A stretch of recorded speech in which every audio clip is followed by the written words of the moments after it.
You're listening to That Home Loan Hub. I'm Zibuni Salimova, here to make home loans and property investing simple, smart and stress-free.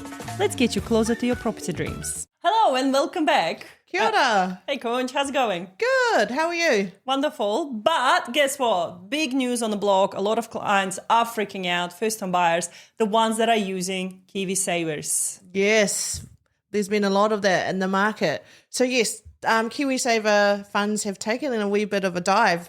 So can we get your expert opinion on that?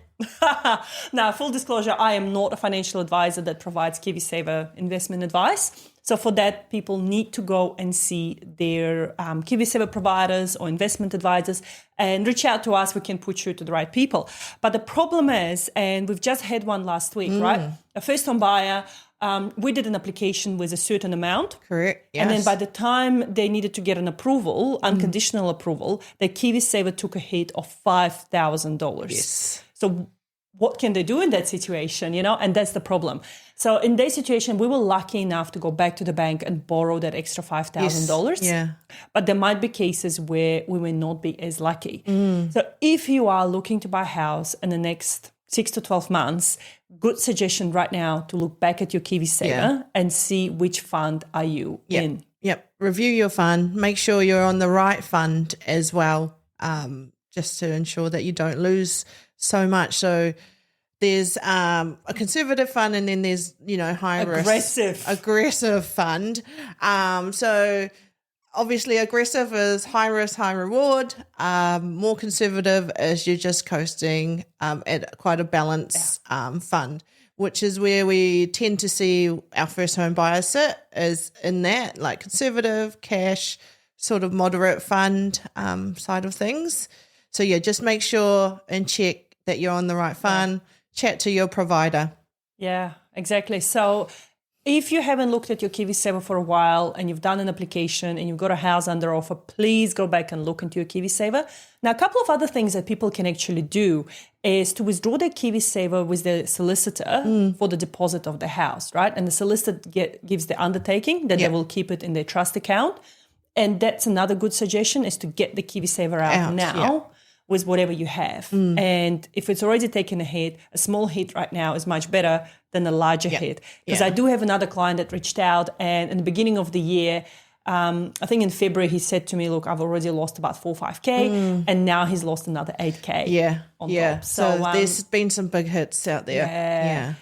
And the other solution, I guess, if you can still buy a house, just write off that loss, buy a house if that gives you still your 5% or 10% deposit, and just, eventually it will recover at some point. Yeah. Now, one thing that you said was really, really cool last week, which I really liked, hearing you say this to a client, is when you lose money.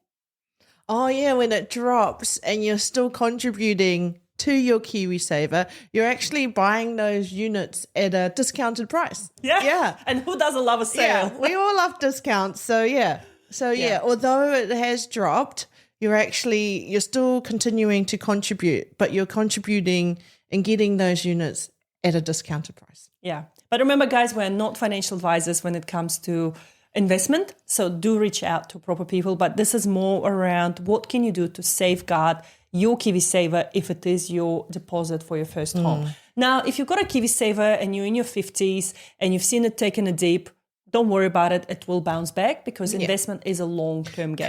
Correct. Or if you've already utilized it to buy your first home and you're, still got another 30 years like us, then you just ride the wave.